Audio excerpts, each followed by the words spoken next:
Les premiers jours au lycée ont été les premiers jours de ma vie que j'ai passés loin de toi. J'essaye de me souvenir. Là-bas, j'ai compris qu'il existait des formes de distance beaucoup plus profondes et beaucoup plus complexes que la distance géographique. Je le sais maintenant. Si j'avais mis des milliers de kilomètres entre nos corps en partant vivre dans un village à l'autre bout du monde, sur un autre continent, je ne me serais pas autant éloigné de toi qu'en franchissant les portes de ce lycée, à 30 kilomètres à peine du lieu de ta naissance. D'abord, il y avait la ville.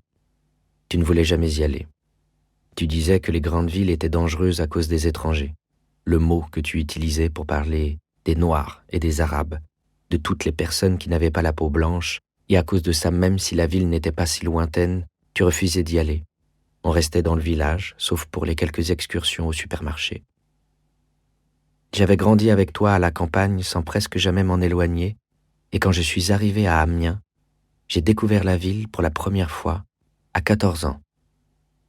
J'imagine que si j'avais été proche de toi, si notre relation avait ressemblé à celle des pères et des fils qu'on voyait dans les films et dans les séries à la télévision, je t'aurais raconté quand je rentrais le week-end à quel point j'étais fasciné par cette découverte, ce que je découvrais, la circulation des voitures, les feux qui permettaient aux piétons de traverser la route, la possibilité d'entrer dans les magasins comme si ça avait été la chose la plus facile et la plus naturelle du monde, alors que pour moi, l'entrée dans un magasin avait toujours été un événement.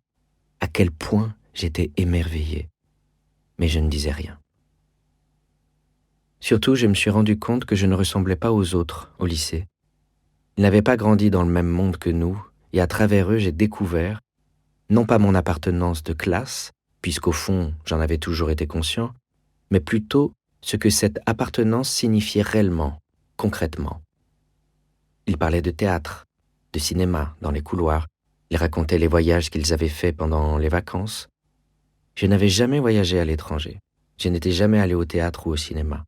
Personne autour de nous n'allait au cinéma, à part aux quelques projections qui étaient organisées 3 fois par an dans la salle des fêtes communales.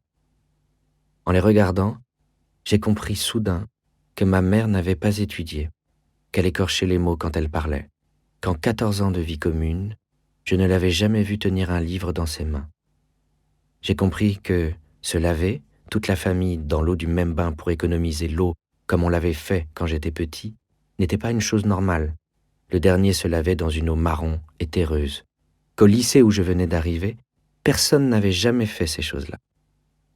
Que de ne pas pouvoir manger tous les soirs et de devoir aller demander de la nourriture à ma tante ou à la voisine n'était pas une chose normale non plus. Que ce n'était pas la vie comme je l'avais cru, mais une vie, et que les gens qui m'entouraient à Amiens avaient eu une autre vie, plus douce, plus privilégiée.